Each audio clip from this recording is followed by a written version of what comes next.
Wildwood Springs exuded a facade of harmony. Winding streets lined with stately oaks, neat lawns trimmed to uniform lengths, and matching mailboxes perched like loyal sentries at each driveway. Visitors praised the enclave's tidy, peaceful aura.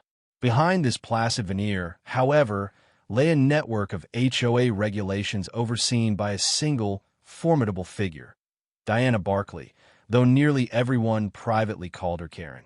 Diana, Karen, was in her late 40s, with carefully styled short hair, crisp linen blouses, and a brisk stride that conveyed impatience.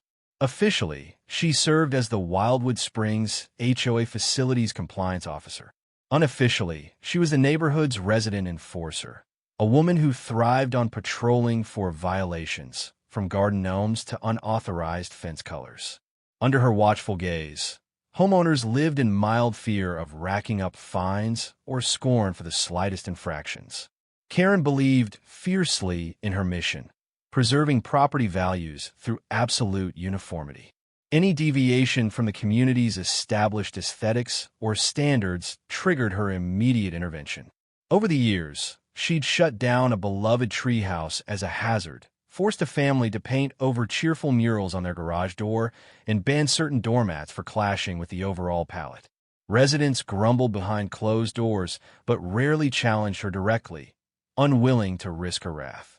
Yet soon, a single project, an inclusive pool ramp designed for a disabled resident, would set off a chain of events that tested Karen's authority in ways no one saw coming. While the ramp was meant to let a wheelchair user access the community pool, Karen viewed it as an eyesore that tarnished the pristine pool area, and thus began a clash that would reveal the depths of her pettiness and the surprising unity of neighbors determined to defend accessibility.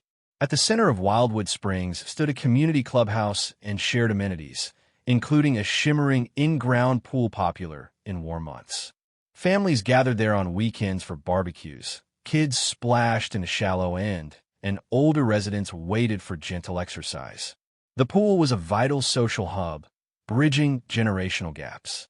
Spencer Holloway, a 33-year-old former athlete who had lost mobility in a car accident 5 years prior, lived near the clubhouse.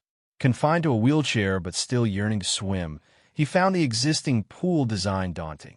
Steps, no gentle slope, no lift, nothing meeting the Americans with Disabilities Act, ADA, for swimming facilities. The HOA had never installed an accessibility feature, presumably because no one had previously insisted on it. But for Spencer, swimming was not just recreation, it was therapy. Spencer politely approached the HOA board, explaining how critical water therapy could be for his condition. He offered to partially finance a ramp or lift if the association would support the rest. A few board members sympathized, but the budget was tight, and Karen, as facilities compliance officer, insisted any new structure be thoroughly vetted for visual harmony. She offered vague promises, "We'll consider your request." Weeks passed with no progress. Frustrated but undeterred, Spencer found an ally in Deborah Hoffman, a fellow resident who worked at a mobility advocacy nonprofit. Together, they gathered cost estimates from contractors to build a short, gentle slope ramp along one side of the pool, plus a small platform under the water's surface so Spencer could roll in slowly. The design was modest, painted in a neutral color to blend with the pool deck stone tiles. They believed it wouldn't mar the area's aesthetics. The plan only needed official HOA sign-off.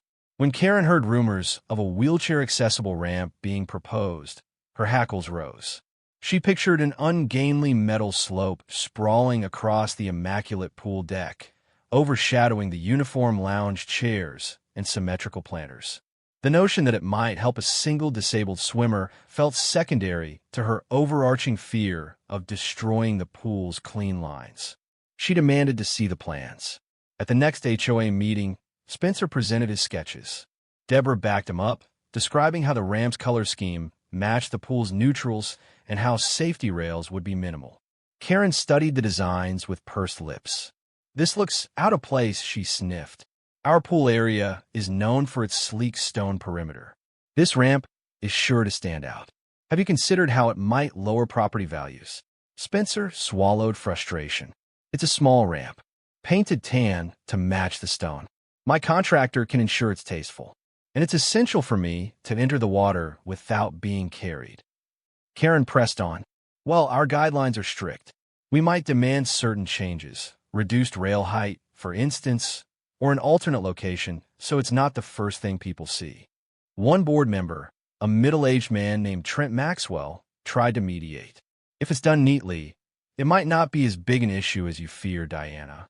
And it's the only cost-effective method. A mechanical lift would be more expensive. Karen frowned at hearing a mechanical alternative. Her mind fixated on preventing any ugly structure. She ended the discussion by insisting on a formal design review with the architectural committee. Spencer left feeling uneasy. Certain Karen's concerns were stalling tactics. Yet he hoped reason would prevail. After all, who would oppose letting a neighbor with a disability use the pool? A month later, the committee finally approved the ramp, but under a litany of conditions. The ramp had to be slightly narrower, with rails in a color that precisely matched the deck trim, and the slope had to be as short as possible to minimize visual impact. Deborah and Spencer balked at some conditions, but caved for fear of losing approval entirely. They arranged for a contractor to comply, paying extra to accommodate the HOA's demands. Karen pointedly did not congratulate them. She only stated, "We expect you to adhere strictly to these conditions." Construction commenced. Within a week, the gentle slope took shape along the pool's east side, anchored firmly to the deck.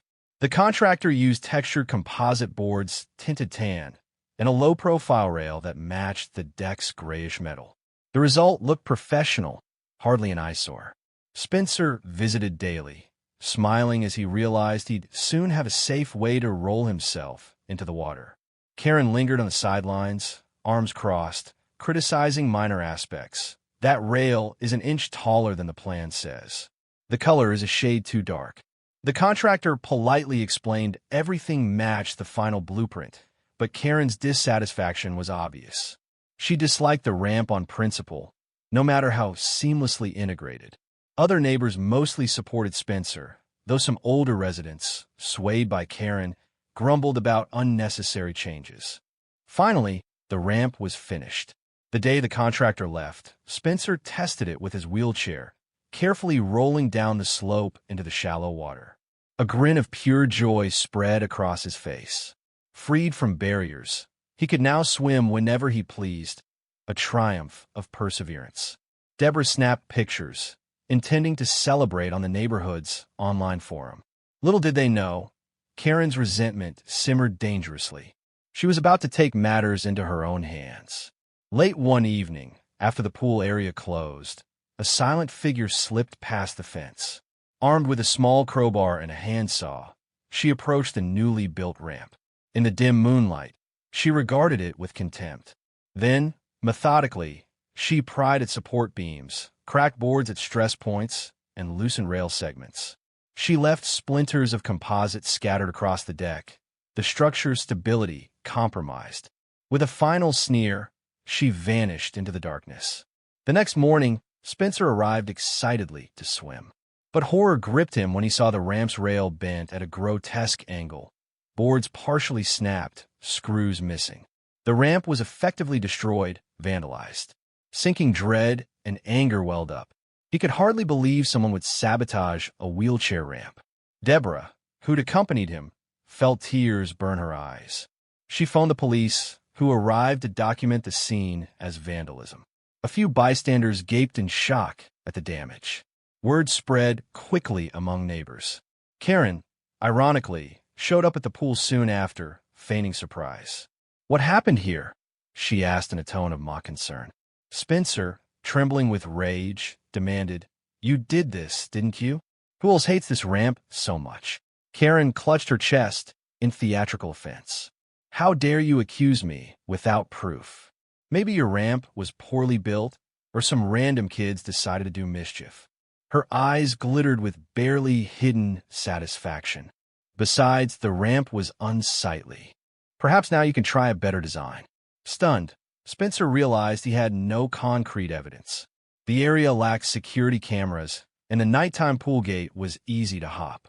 Karen's half-smirk told him all he needed to know, but the police couldn't arrest her on suspicion alone. Furious, he demanded the HOA board fund repairs. Karen only shrugged. No official proof ties this to an HOA wrongdoing. If you want to rebuild, that's your choice. In the days that followed, the ramp remained in ruins. Spencer faced a painful dilemma: either invest more money to rebuild or accept defeat. He no longer trusted that a second ramp wouldn't be trashed again. Meanwhile, neighbors murmured about the cruelty of destroying an accessibility feature. Some posted outraged messages on the neighborhood forum, but Karen responded with a measured statement suggesting the ramp collapsed due to design flaws. She insisted any new ramp must pass an even stricter review, inciting dread that the HOA would side with her. Deborah tried rallying community support to publicly condemn the vandalism and demand immediate repairs. But the official board, heavily influenced by Karen, refused to allocate funds, citing lack of evidence. Tensions soared. Some residents felt torn. No one wanted to see a disabled man prevented from swimming, yet few dared openly cross Karen. Spencer sank into a mild depression. Swimming had been his lifeline, physically and emotionally. Now, battered by the sabotage, he avoided the pool rather than endure the heartbreak of seeing the destroyed ramp. Deborah fumed, brainstorming how to help. She found a few supporters who offered small donations for repairs. But the fear lingered that rebuilding the same structure would invite a second vandalism spree. One evening, Andrew Kim, a neighbor who worked in architectural design, approached Deborah and Spencer with a different idea. A permanent ramp might always be a target. But there's another approach: an actual hydraulic pool lift that meets ADA standards. More high-tech, harder to sabotage, especially if partially removable or lockable. The concept intrigued them, though such lifts were pricey. Andrew suggested seeking donations from neighbors who shared their outrage at Karen's cruelty. Maybe a new, advanced solution would outmaneuver her attempts to destroy it again. Andrew explained that a hydraulic pool lift would be anchored to the pool deck, with a metal arm and seat that could swing out over the water. A wheelchair user would transfer onto the seat or be assisted if needed, and the device would gently lower them into the pool via a motorized or hand-crank mechanism. Once the user was in the water, the lift seat could be raised and parked back at deck level. Some models even had partial covers or could lock in place to deter tampering. Such lifts were ADA compliant for public pools across the country. Many hotels and public recreation centers used them. They offered independence for swimmers with mobility issues and left the deck's aesthetics largely intact. The cost, though, could run several $1,000s, well beyond what Spencer could afford alone. Still, Deborah and Andrew reasoned that an official, standardized device might be less likely to face sabotage or aesthetic complaints. The seat and arm could be matched to the deck's color scheme, and it wouldn't obstruct the pool's perimeter like a ramp might. If the HOA was forced to choose, a sleek commercial lift might seem more polished than a custom wooden slope. Possibly, even Karen would find it harder to label ugly or out of place. More importantly, it would be a legitimate, recognized accessibility device. If she tried to sabotage it physically, she'd face far more serious backlash. Deborah sprang into action. She and Andrew formed an informal committee, reaching out to neighbors, explaining the plan to fund a modern pool lift. They pitched it as a show of solidarity with Spencer and a statement that Wildwood Springs valued inclusivity. Some residents, incensed by Karen's sabotage, pledged donations. Others who disliked the ramp's look admitted a professional lift might be tidier. They hoped it would quell controversy. The groundswell of support began to grow. Despite broad sympathy, raising several $1,000s was no small feat. Deborah discovered that even an entry-level hydraulic lift cost around $4,000 to $5,000 plus installation fees. Fancier models with battery-powered motors and advanced controls soared higher. She set a target of $6,000, aiming for a mid-range device that balanced cost and durability. Spreadsheets in hand, she knocked on doors, explained the plan, and collected pledges. Dozens of neighbors gave what they could, $20, $50, or $100. A few with deeper pockets donated hundreds. Within 3 weeks, they had half the needed sum. That's when a local philanthropic group heard about the sabotage story. Outraged by the discrimination implied, they offered to match every dollar raised. Suddenly, momentum doubled. By the end of a month, they'd surpassed $6,000, enough for a sturdy, well-reviewed brand of hydraulic lift, plus an experienced installer. Andrew lined up a licensed contractor to handle deck mounting.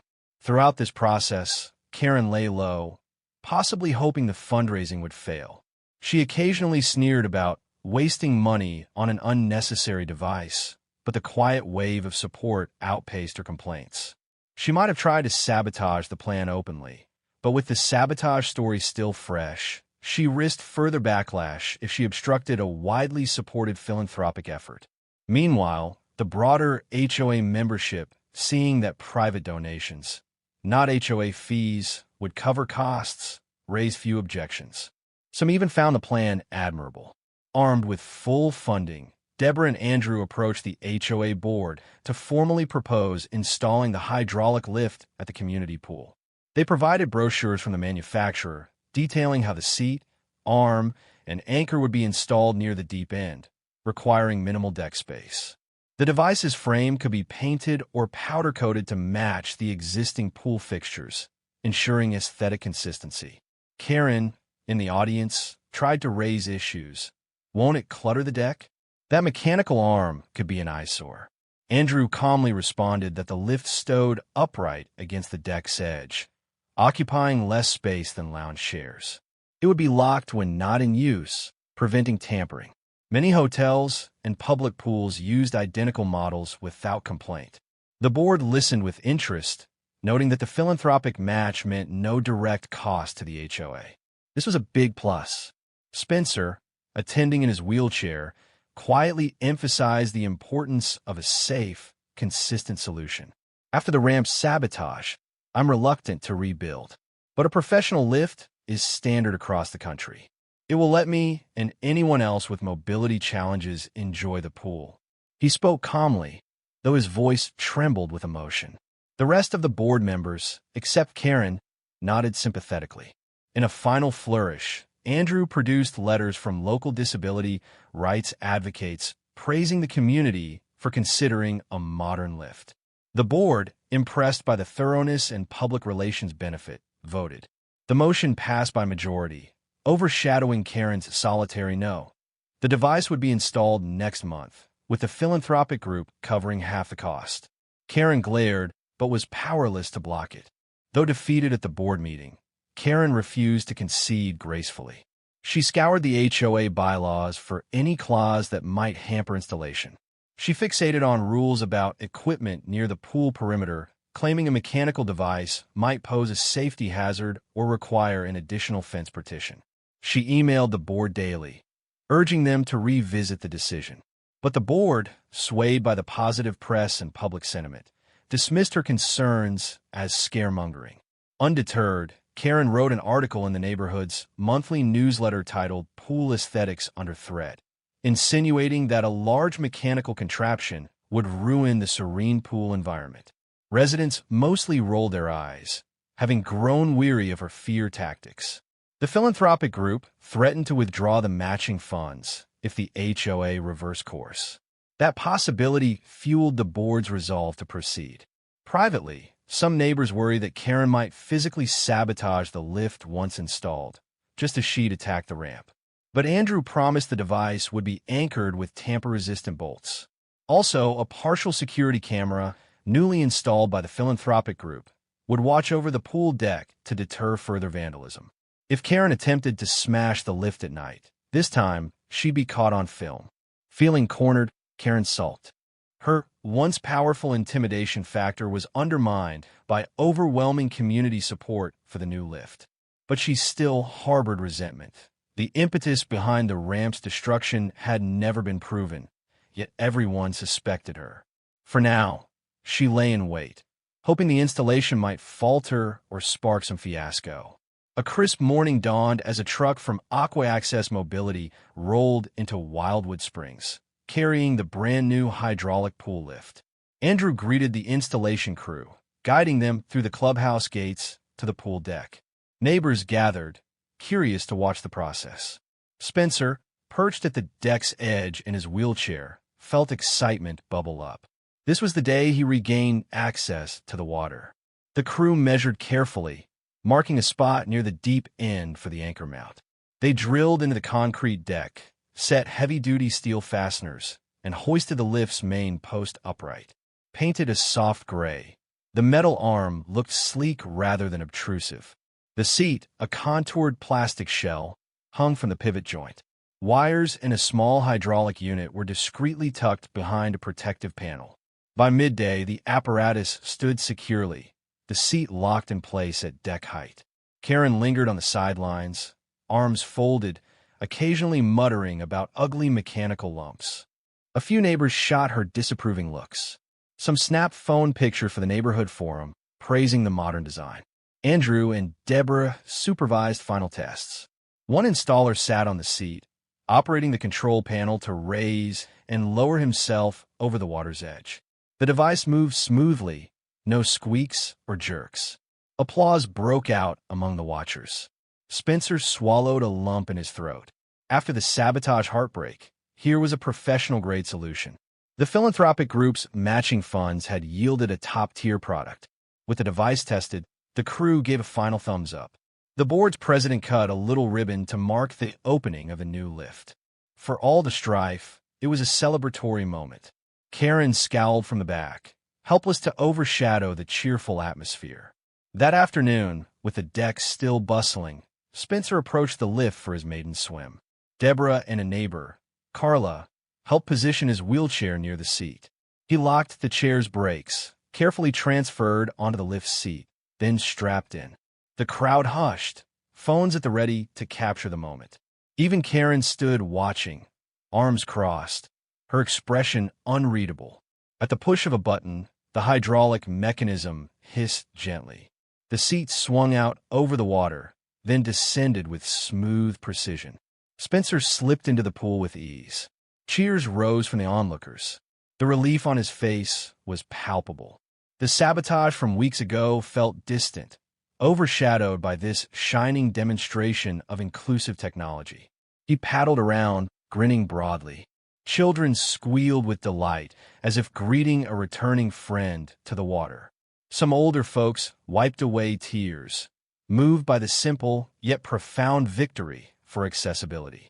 Spencer spent nearly an hour swimming gentle laps, relishing the freedom. When he was ready to exit, he returned to the seat. With another button press, it lifted him back onto the deck. Applause erupted once more. Deborah snapped a final photo. Spencer's radiant smile, the sleek gray lift behind him, a living testament to neighborly unity. Karen hovered, stony-faced. Pressed by a local newspaper reporter who'd heard about the sabotage incident, she gave stiff answers about complying with neighborhood guidelines. But the glow of success left her overshadowed. The new device was undeniably more professional than the ramp. No legitimate grounds remained for her to label an eyesore. She had lost, thoroughly and publicly.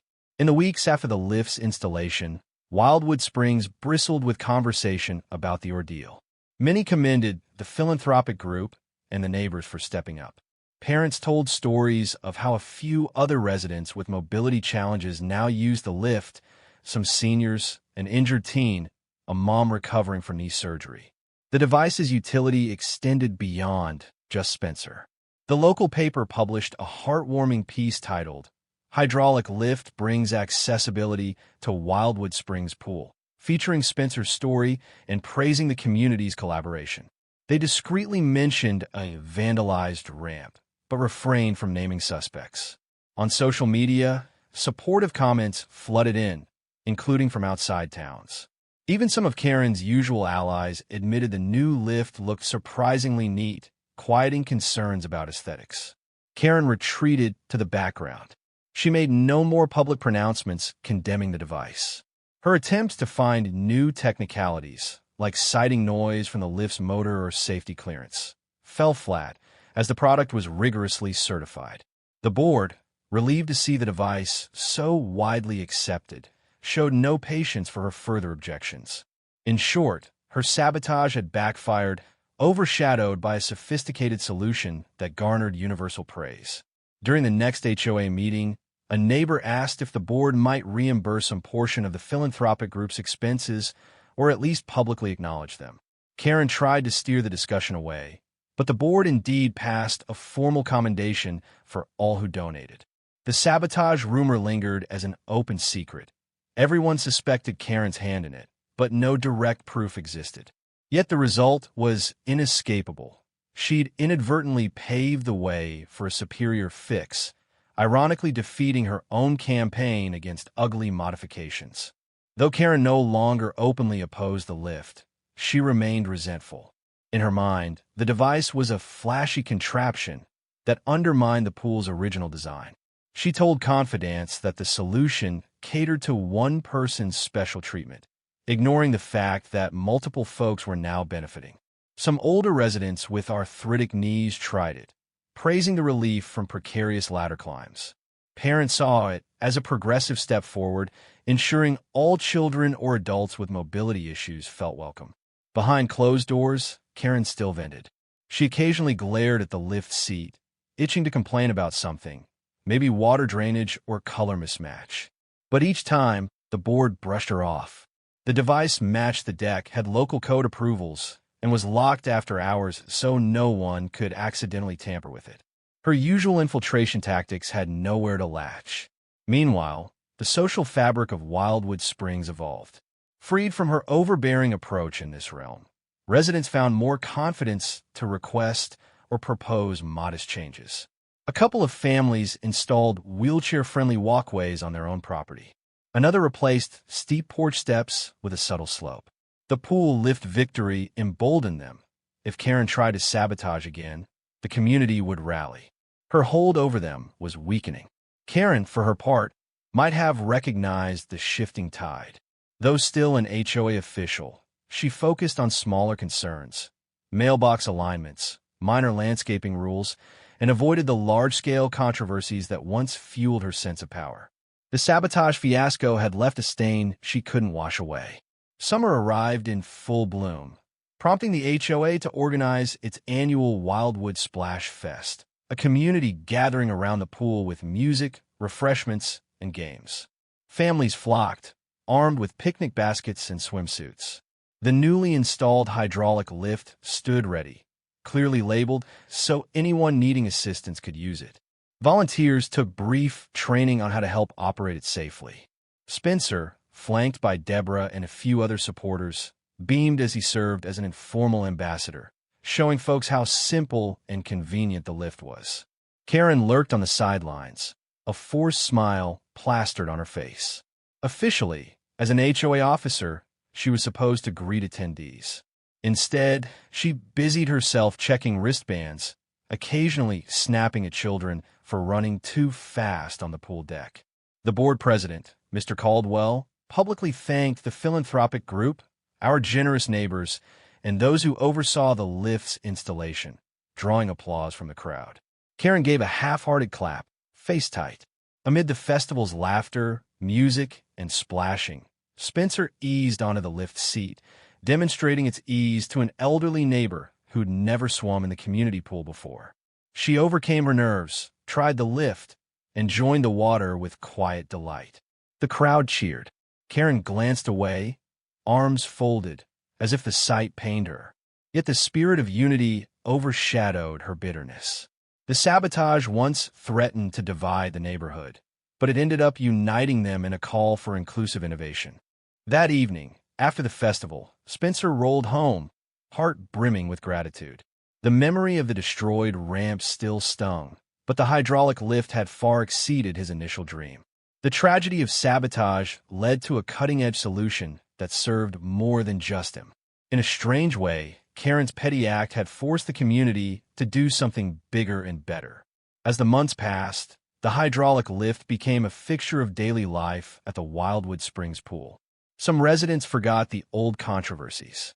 Others repeated the story of how Karen destroyed a ramp, but ended up causing a top-tier lift to be installed, a local legend that typically ended with a quip about how resilience triumphed over pettiness.